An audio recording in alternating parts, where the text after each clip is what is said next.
Hey there, everyone, and welcome back to your weekly crypto market update. My name is Brendan from the Crypto 101 team, and we hope everyone had an amazing extended weekend. But it is time to buckle your seatbelts and get ready because there is a lot going on here in the crypto markets that you need to be made aware of. We're talking about positive fundamental developments, positive technical developments.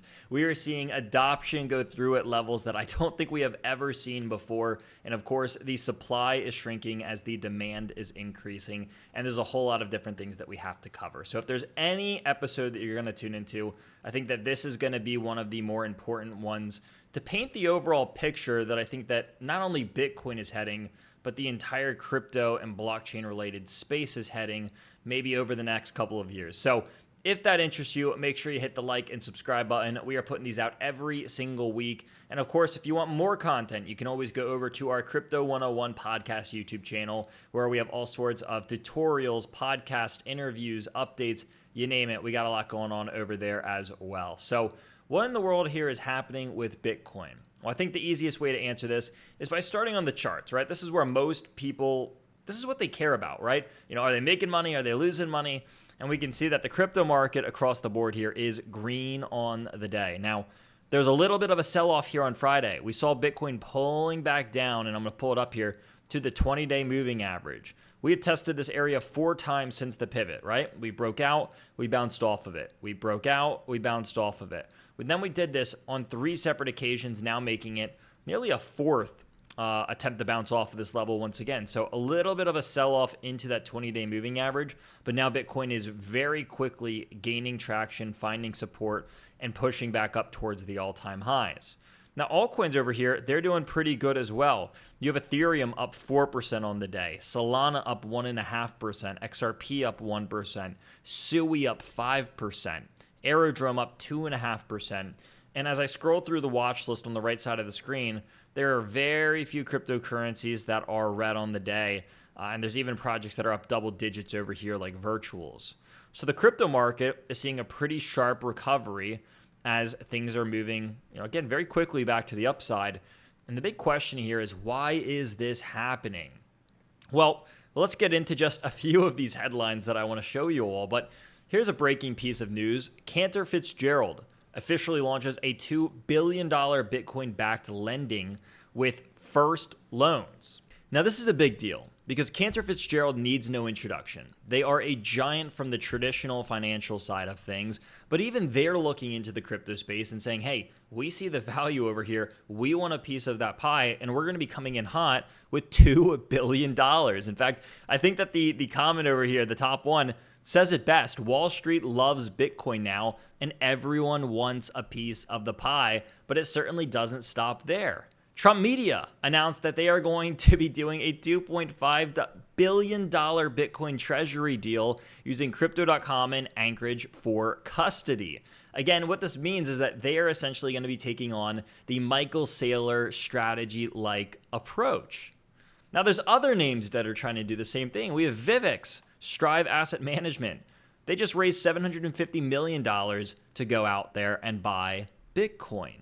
Well, what about this? Right? If all these people are buying Bitcoin, what is going to happen to the price? And also, what's going to happen to the supply? Because I think that the supply and demand ultimately paint the true price of what Bitcoin should be at. Well, here's a great image that I found off of X. In fact, I want to give credits to the guy who posted this. But Quentin brought this up and he said, hey, OTC desks are drying up, and you can look at this. He says Bitcoin OTC balances have dropped from 486,000 to just 115,000 Bitcoin since 2021. And when you look at this chart, it's a drastic drop, and it is continuing to fall and fall and fall. Well, what does this mean? Well, this means that Bitcoin is becoming more rare. And as something sees a drop in supply but an increase in demand, it pushes the price upwards. You can see that over the same time period, Bitcoin has been spiking up in value. And of course, we're expecting it to go a whole lot higher than this. Well, not only are the OTC desks, which stands for over-the-counter desks for Bitcoin, falling in terms of how much Bitcoin they actually have left, but also the amount that's being held on exchanges, the exchange reserves. This has been on a big decline as well. In fact, I have it right up here on the screen. But you can see that this has been falling for years. Since 2022, we have seen the amount, and that's what this blue and purple line is over here, is this is showing the exchange reserves, the amount of Bitcoin that these exchanges have. And this has been dwindling and falling and bleeding. And over the last year or so, this has been in a free fall. Now, as the price, as the reserves have been dwindling, the price has been skyrocketing. And again, I think that this all helps paint the true picture of what should Bitcoin be.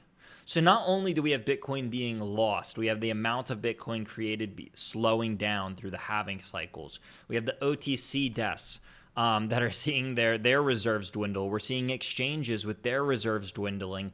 And at the same time, demand is skyrocketing. And these institutions are trying to get their hands on billions and billions and billions of dollars of Bitcoin. And that's not even counting the ETFs. These are just separate institutions who want to create a Bitcoin-like strategy.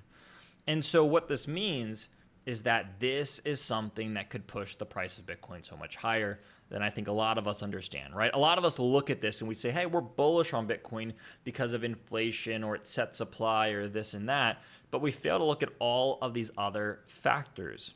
And when you start putting all the puzzle pieces together, again, I think it paints the true picture here that Bitcoin could go certainly a whole lot higher. And then when you start to look at this, this price point of $100,000 for Bitcoin, $110,000, it starts to seem a little bit undervalued.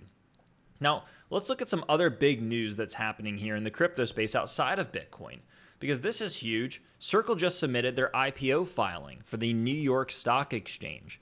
If you're not familiar with who Circle is, they are the company behind USDC, the second largest stablecoin in the world, second only to Tether. So they're going to be going public, and obviously they do a whole lot of other things in the crypto space, but that's what they're known for. And so what this looks like is this might be one of the single best ways to get stablecoin exposure, or specifically upside exposure to the stablecoin market, right? Because there's not really, contrary to many other cryptos, you can't go in and just buy USDC and hope that it appreciates in value. It doesn't do that. It's a stablecoin. So people have always wondered, how can we get upside exposure to the stablecoin market?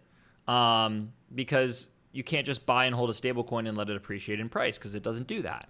Well, this looks like it's going to be one of the ways. And there was talks that Ripple or Coinbase could be the ones to do this. In fact, we've talked about this in the network, but it looks like that's not the case. I don't know what happened. I don't know if people told them that they shouldn't do it, which I don't think that they should have taken the deal in the first place. So I'm glad that they are not doing this. But they're going to be going through with their IPO listing. So keep an eye out on this, because more and more crypto companies are getting added to the New York Stock Exchange every single month, right? We've seen it with Coinbase. We've seen it with MicroStrategy. We're seeing it with Circle, or I guess now it's Strategy. But, now we're seeing it with Circle. And again, crypto is on the up and up. This thing is being adopted like levels that we have not seen in maybe ever. Now, beyond this, Standard Chartered, again, another huge financial player. They're coming out here and saying, hey, we see Solana reaching $500 by the end of 2029. Now, Solana right now is just over, $100 and maybe $80 last time I checked. That would mean that this has rooms to do multiples back to the upside if this stays true. So they're bullish on Bitcoin. They're bullish on Solana.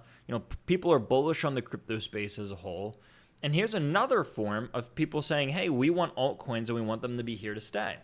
And they're looking at even SUI, or SUI, depending on how you pronounce it.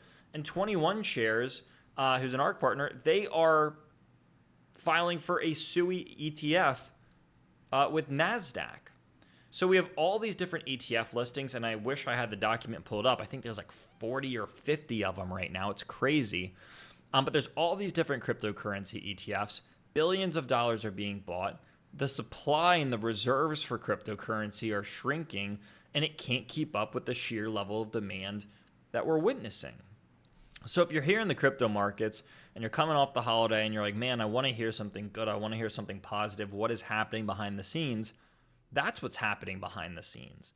And the result is that everything is moving back to the upside. Now, we're going to have our ups and downs, right? Prices are going to rise. They're going to fall.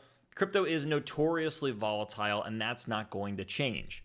But again, my thoughts here are, let's zoom out, let's take a step back, let's look at the big picture. And I think that is what's so bullish about the market here. So I hope this video helped. If it did, again, hit that like and subscribe button. We make these videos every single week completely for free. So if you like them, make sure that you stick around, and we're happy to have you here. Now, if you are brand new and you've never been here before, I want you to go down to the description down below. In fact, you can get access to our entire crypto portfolio down there for just $1. You get to be part of an awesome and great crypto community where I'm going to be one of the analysts at. And again, we have all sorts of additional content that can come your way as well. So check out the links in the description down below. We got tons of resources for all of you. And we're going to see all of you at the same time, same place next week.